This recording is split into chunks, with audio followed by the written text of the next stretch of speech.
Bonjour à toutes et à tous. Je vous souhaite la bienvenue sur Nicéphore, le podcast qui vous fait redécouvrir l'histoire de la photographie pour insuffler une nouvelle ère dans votre créativité. Vous écoutez Élodie Bonin et cet épisode s'intitule Louise Dahl-Wolff, la mère de la photographie de mode.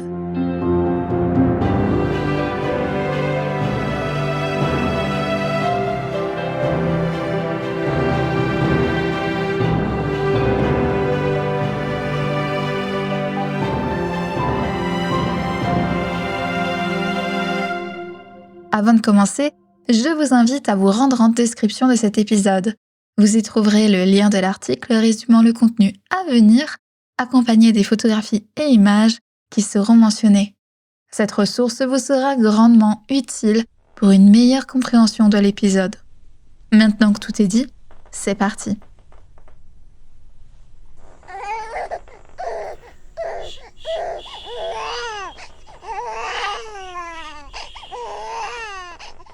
« 19 novembre 1895. Louise Emma Augusta pousse son premier cri dans une maison modeste, au cœur du Grand San Francisco, en Californie.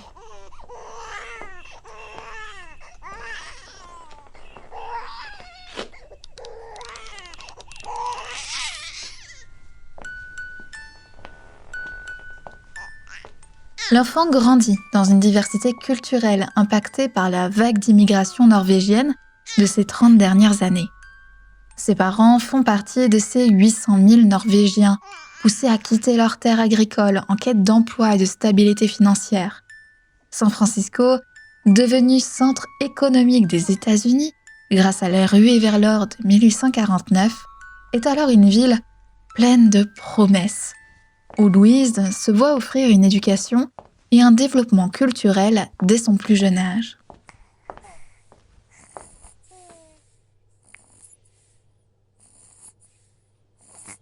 Mais son intérêt pour l'art émerge des suites du tremblement de terre qui survient en 1906.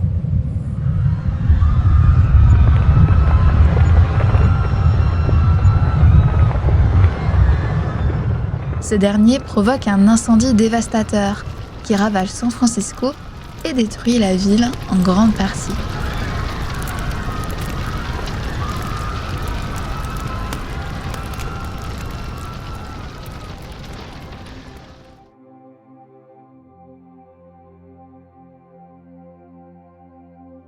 La reconstruction rapide de la ville la transforme en métropole multiculturelle, avec un grand nombre de centres d'art. Louise, âgée de seulement 11 ans lors de la catastrophe naturelle, grandit dans une ville qui renaît de traumatismes bien visibles et s'ouvre aux innovations modernes encouragées par ses parents qui l'aident à découvrir des œuvres artistiques locales, ce qui joue indéniablement sur sa sensibilité artistique et son ouverture aux diverses formes d'art.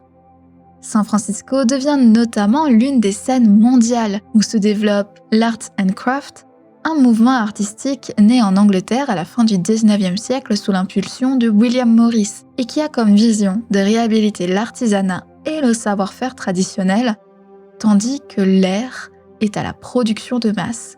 Et en première loge de ce déploiement, la petite Louise Dahl.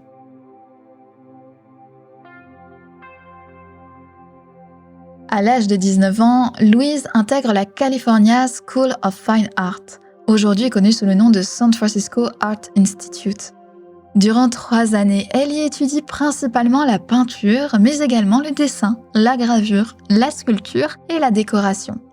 Elle s'y forme au travail de composition, de perspective, de lumière et de théorie des couleurs, fortement influencée par l'art and craft, mais aussi à l'art local qui affectionne tout particulièrement la lumière naturelle et les couleurs contrastées. L'approche pictorialiste de la photographe californienne Anne Brigman pousse Louise à trouver la poésie dans cette luminosité naturelle.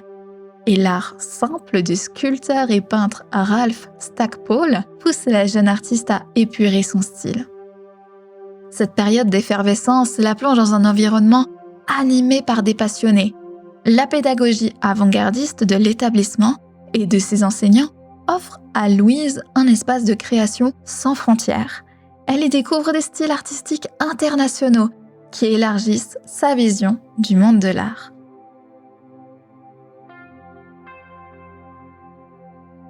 Dès sa sortie d'études en 1917, Louise Dahl se lance dans une carrière de designer d'intérieur.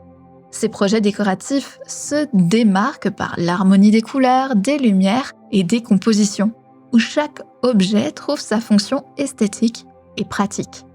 Elle privilégie la conception de meubles et textiles aux matériaux naturels, aux motifs simples et aux formes organiques.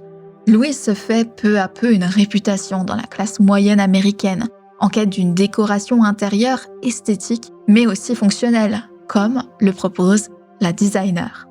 Et très rapidement, Louise Dahl trouve un certain confort financier, et son travail lui permet de voyager à travers les États-Unis, mais aussi en Europe.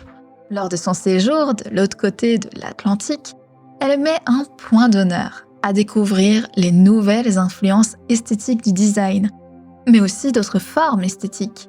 C'est notamment lors de ses visites à l'étranger qu'elle fait la découverte du Bauhaus. Il est ici question d'un mouvement artistique et d'une école de design fondée en 1919 en Allemagne par Walter Gropius. Ce mouvement vise à réunir l'art et l'artisanat pour allier fonctionnalité, esthétisme et accessibilité. Le design Bauhaus se définit par des formes géométriques simples, des lignes épurées, des couleurs primaires et une utilisation de matériaux industriels modernes tels que l'acier, le verre et le béton, et se distingue aussi par l'absence d'ornementation superflue. Louise Dahl est tout particulièrement marquée par le mouvement du Bauhaus, notamment par l'esthétisme minimaliste et fonctionnel qui s'en dégage et qui l'encourage à privilégier dans son travail des compositions simples, épurées, dénuées de tout détail excessif et inutile. Elle retient également l'importance de la lumière naturelle dans la conception d'espace qui aide à la création d'atmosphère et d'ambiance. Enfin, de cette découverte, Louise se sent encouragée à intensifier ses recherches expérimentales de matières novatrices. Au début des années 1920, Louise Dahl commence à s'intéresser à la photographie, notamment dans le cadre de son travail en design d'intérieur. Elle désire capturer ses créations de design ainsi que les espaces qu'elle aménage. C'est dans cette démarche qu'elle en vient à acheter son premier appareil photo, un Graflex, qui lui offre une qualité d'image professionnelle. Mais Louise ne se tient pas à ce simple usage. Progressivement, sa pratique professionnelle devient un plaisir. Elle se met donc à capturer des paysages, des portraits et des scènes de vie quotidienne. Puis, elle cherche à se professionnaliser en 1926. Pour ce faire, elle retourne à la California School of Fine Arts où elle y suit des cours spécifiques. L'occasion pour elle d'expérimenter des techniques photographiques dans le but d'affiner son propre style. Elle s'inspire également de photographes contemporains tels qu'Edward Weston et Imogen Cunningham pour affiner son travail vers une pratique artistique naturaliste moderne. À la fin de cette année de spécialisation, Louise opère une transition majeure vers la photographie qu'elle juge plus créative et expressive que le design d'intérieur. Elle tire de son expérience dans le design des compositions photographiques détaillées et méticuleusement soignées, ce qui ne tarde pas à la faire connaître. Elle commence alors à accepter ses premières commandes où se mêlent le portrait, les événements sociaux et quelques photographies de mode.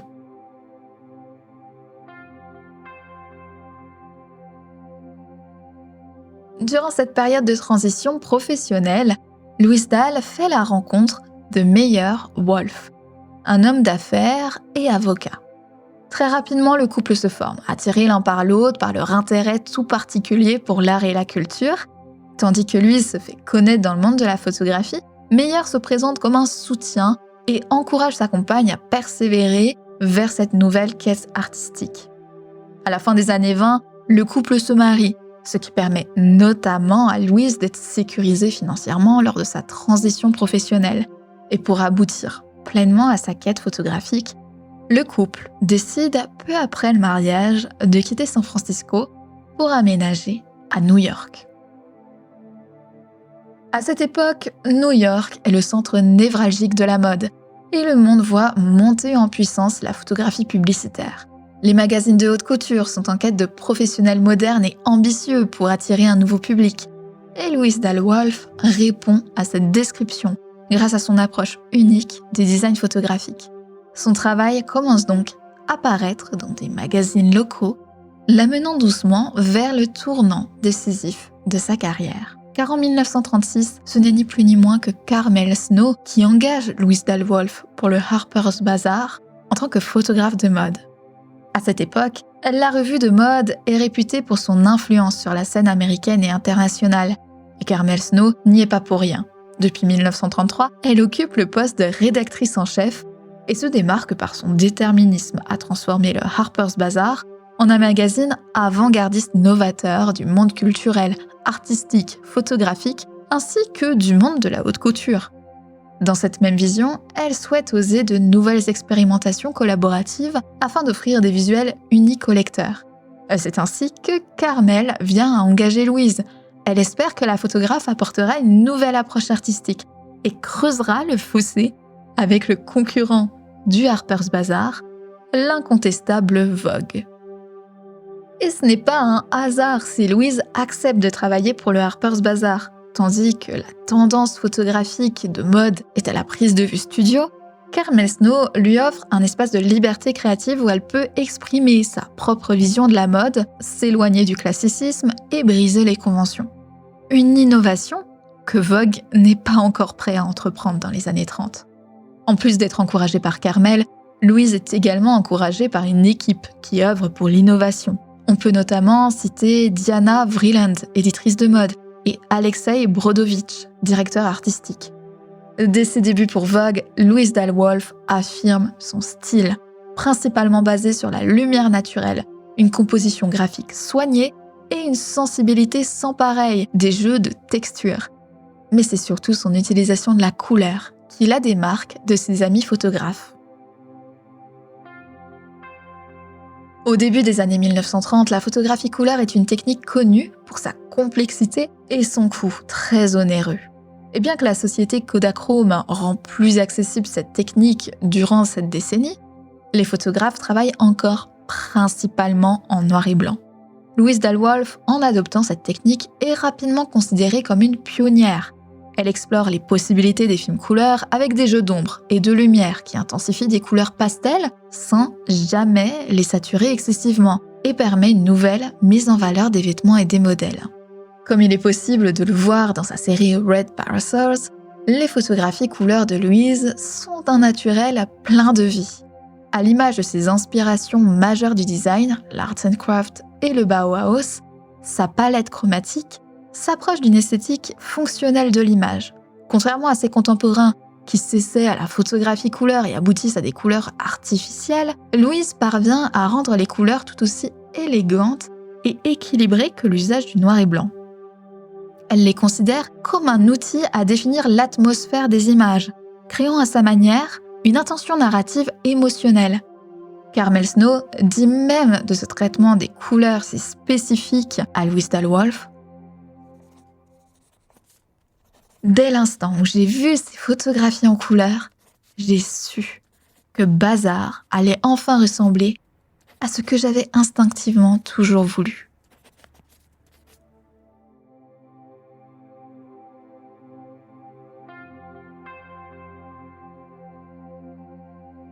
Louise Dalwolf est également connue pour faire partie des pionniers de la photographie de mode environnementale, un terme qui désigne une photographie situant la mode dans un environnement naturel ou urbain, et dont le but est de valoriser le vêtement en l'intégrant dans une narration visuelle unique hors des studios. Comme nous l'avons dit plus tôt, cet intérêt pour l'extérieur est davantage motivé par la fascination que porte Louise à la lumière naturelle, et surtout à la manière dont la lumière transforme les couleurs et les textures du vêtement. En se dirigeant vers cet axe de travail, la photographe révèle des ambiances lumineuses joyeuses. Ce choix émotionnel est une pure révélation pour la photographie de mode de l'époque, surtout tournée vers les éclairages dramatiques des studios. Afin de pleinement exploiter cette prise de décision radicale, Louise Dalwolf aime immerger ses modèles dans des paysages naturels. En 1949, elle fait poser des jumelles sur une plage des Bahamas, En 1950, c'est au tour d'une modèle nommée Nathalie de poser à Hammamet, en Tunisie. Un peu plus tard, Suzy Parker est photographiée au bord de la Seine, à Paris. Sur une autre image, c'est Anne Arnold qui trône sur un balcon en Californie. Puis vient Jessica Ford, qui s'amuse avec un perroquet dans une forêt tropicale. Les jardins côtoient les plages, montagnes et villes pittoresques. Des décors qui ajoutent une beauté naturelle aux images de Louise Dalwolf et instaurent un vent de liberté dans une société encore très rigide et formelle. Cette volonté de photographier en extérieur est également un moyen pour Louise d'affirmer haut et fort la place de la mode dans la vie quotidienne et qu'elle n'est pas confinée dans un monde idéalisé. Ce qui explique pourquoi les poses des modèles sont elles-mêmes naturelles. Elles se doivent de représenter des femmes spontanées, qui croquent la vie à pleines dents. Cela donne aux lecteurs du Harper's Bazaar une vision plus humaine et accessible de la mode, sans pour autant dénigrer la sophistication et l'élégance. La photographie de mode est également un outil pour Louise Dalwolf d'exprimer ses propres convictions concernant l'évolution des rôles et de l'image des femmes dans la société. Très rapidement, la photographe choisit de mettre en avant des modèles féminins en mouvement, les transformant en symboles de modernité, de dynamisme et d'indépendance. À bas la rigidité et la passivité, pour Louise, ces modèles doivent être fiers de leur corps, de leur beauté naturelle, de leur élégance. Elles ne correspondent pas forcément aux critères de la beauté de la société, mais elles sont l'image des revendications sociales, de cette quête d'émancipation des femmes. D'où l'envie de plonger ces modèles dans le fort symbolisme de l'exploration. Toutes sont en action. Elles lisent, elles marchent, elles s'amusent, elles voyagent, elles adoptent des postures qui reflètent une confiance en soi indéniable. Louise Dalwolf ne représente pas ces modèles comme des simples objets de désir, mais comme des femmes revêtant un rôle d'activisme et d'engagement. Mais après la Seconde Guerre mondiale, le rôle des femmes connaît un retour en arrière considérable, provoqué par une forte pression sociale soutenue par les médias et la publicité. Les femmes sont forcées de retourner à des rôles domestiques traditionnels. Pourtant, Louise continue de contrer cette pression et affirme davantage ses modèles actives, confiantes et indépendantes. Ses photographies d'après-guerre contournent les stéréotypes et représentent une nouvelle génération de femmes, fortes par leur liberté et leur intellect. En plus d'être connue pour ses illustres photographies de mode, Louise Dalwolf marque l'histoire du médium avec ses portraits de célébrités influentes qu'elle rencontre grâce à son travail au Harper's Bazaar. Toujours en respectant son style photographique, elle rend plus humaines des figures souvent perçues comme inaccessibles. Pour n'en citer que quelques-unes, commençons avec des hommes et des femmes de lettres, tels que Colette, Oden, Joan Didion, Carson McCullers, Eudora Welty et Christopher Isherwood. Nous pouvons aussi nommer des acteurs et actrices, tels qu'Ingrid Bergman, Lauren Bacall, Mae West, Orson Welles, Bette Davis et Vivian Leigh. Mais Louise a également photographié la chanteuse et danseuse Josephine Baker, le peintre Edward Hopper et encore le photographe Cecil Beaton. Ces portraits contribuent à transformer l'approche photographique de Louise Dalwolf, décidant de mettre l'accent sur la personnalité de ses sujets. Elle n'hésite pas à y faire figurer leur vulnérabilité pour nuancer la profondeur des figures publiques et populaires.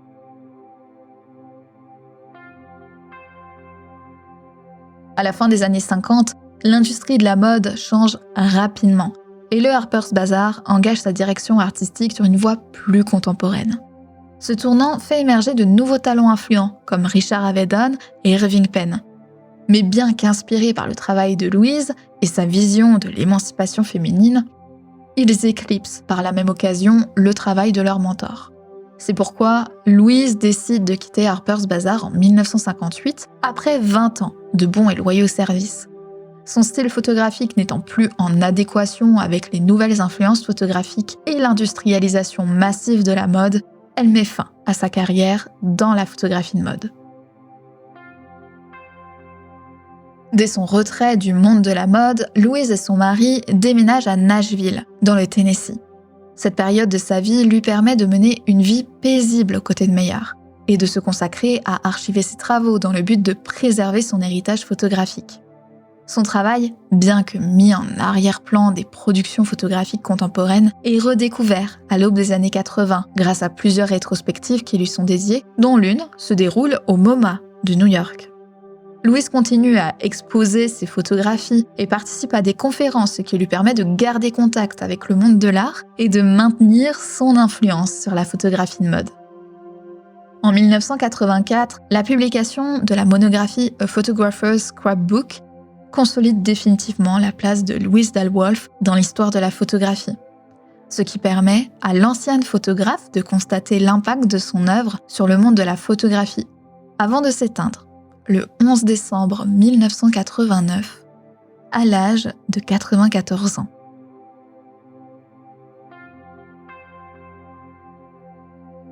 Merci d'avoir écouté cet épisode de Nice est fort. Avant de partir, je vous invite à laisser des étoiles et un avis, sans oublier de rejoindre la communauté de ce podcast sur Instagram et Discord. Si vous souhaitez soutenir et faire perdurer Nice est fort podcast, vous pouvez rejoindre mon Patreon à hauteur de vos moyens, vous donnant ainsi accès à des épisodes exclusifs ainsi qu'à la revue trimestrielle du média. Je vous donne rendez-vous dans 2 semaines pour un nouvel épisode historique et photographique.